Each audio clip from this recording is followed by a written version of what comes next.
I can't breathe in this thing. Anyways. Hello and welcome to Kobe's Reviews. You suggested I review it, and, happy October.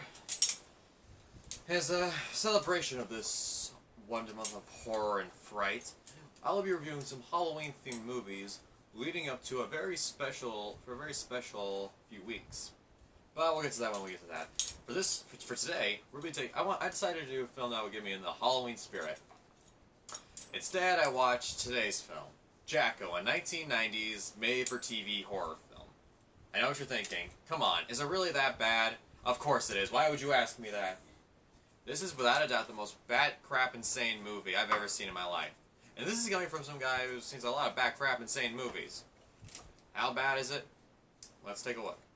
So, basic story. Jacko takes place in a small town where the town's residents are attacked by the spirit of a serial killer named Jack the Pumpkin Man. That's pretty much it. So yeah, there's not really much to say about the story. The story itself is kind of convoluted. It's pretty self-explanatory. There's a bunch of exposition about Jacko, about his past, why he was who he. There's not really much explanation about, just that he was killing people. A guy and his brother hung the guy, and now his spirit is somehow lingering around the town somehow. It's kind of dumb, and it doesn't really help that the movie doesn't try to focus much on this idea. Instead, it just focuses on the horrendous acting of the characters. I'm not kidding. The acting in this movie is crap. And this is coming from me. I'm not a great actor, but I'm Oscar-worthy compared to these morons. But, yeah, and majority of the time, the focus is on this little kid who doesn't even try to act frightened when the monster appears.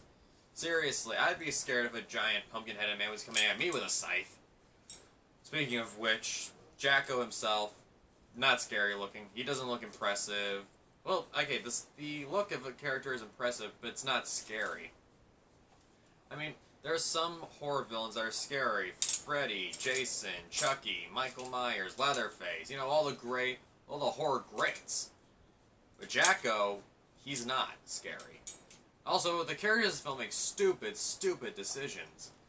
There's a scene when a woman's being chased by Jacko, but instead of running out of her house, she runs back and she stays in her house and leaves the door open. She might as well have a sign that says, "Kill me."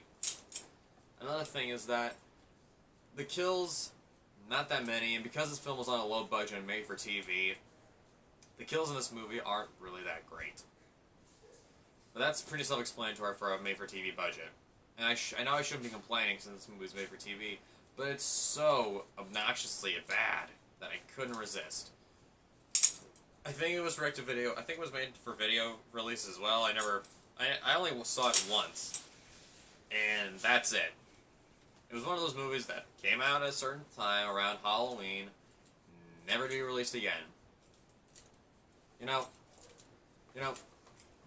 gotta give it. The only thing this film has going for it is pretty much the story of Jack the Pumpkin Man, which is told constantly throughout this thing. Honestly, if you wanted to see a great slasher Halloween-themed movie, there's loads of options. Halloween, Trick or Treats, and I guess just those two. But for all the other horror films that are worth your time, Jacko is not one of them. It's watchable, I guess, but no one in the right mind would watch it without going a little crazy. Final verdict, Jacko is not a great movie. It has a few things going for it, but it fails in comparison. I give it 1.5 stars out of 5. That's it for today, and get ready because the main course for this month is gonna be painful. But we'll get to that soon. Bye.